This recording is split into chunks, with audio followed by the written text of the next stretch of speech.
আসসালামু আলাইকুম সবাইকে। আজকে দুপুর থেকে ব্লগটা শুরু করছি। দুপুরে দেখছি আমার মা রান্নাঘরে রান্না করছে, তাই ভাবলাম আপনাদের সঙ্গে একটু শেয়ার করি।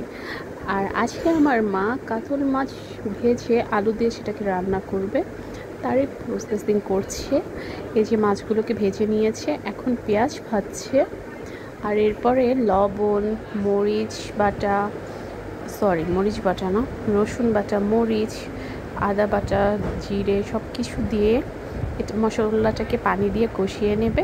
তারপরে এর মধ্যে আলু দিয়ে কষাবে। এভাবে কাতল মাছের তরকারিটা রান্না করে নেবে। জানেন, আমার কাছে না আমার মায়ের রান্না দুনিয়ার সব থেকে বেশি মজাদার রান্না মনে হয়।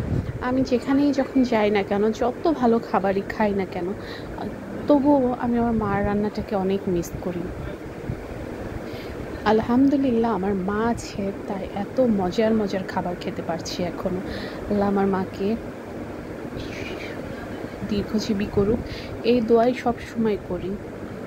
আর এই যে কথা বলতে বলতে দেখছি যে মার আলুটা কষানোর দিকে চলে গিয়েছে, পানি দিয়ে দিয়েছে, মরিচ দিয়ে দিয়েছে। আমরা ঝালটা একটু বেশি খাই, অনেকে ঝাল কম খান।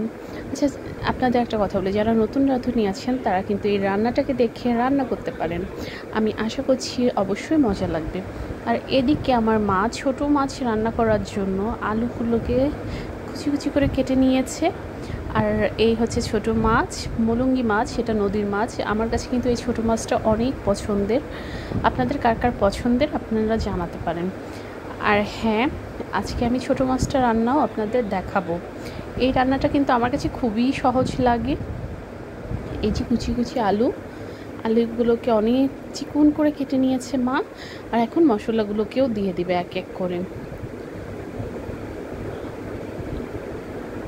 এই যে মরিচ পেঁয়াজ দিয়ে নিয়ে এলো, এরপরে লবণ পরিমাণ মতো, এরপরে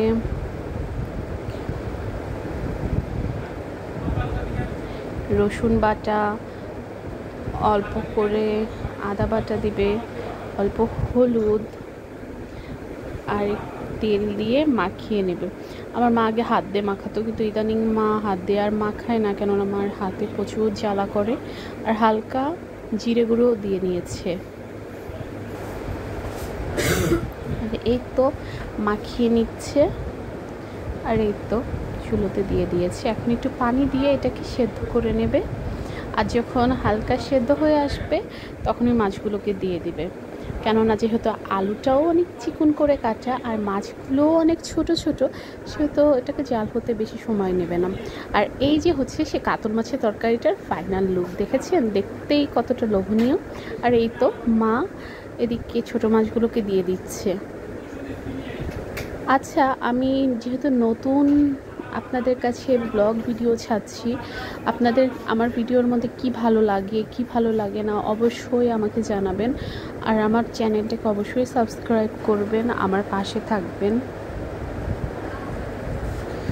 আর এই তো টমেটো দিয়ে দিয়েছে, এরপরে দিয়ে দিবে ধনিয়া পাতা।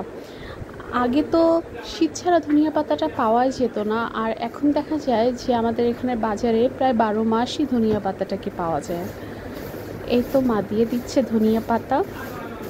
আমি যখন ভিডিওটাকে এডিটিং করছিলাম তো বলছিলাম, আর তরকারিগুলোর স্বাদ মনে পড়ে এতটাই আমার লোভ লাগছিল ভাত খাওয়ার জন্য।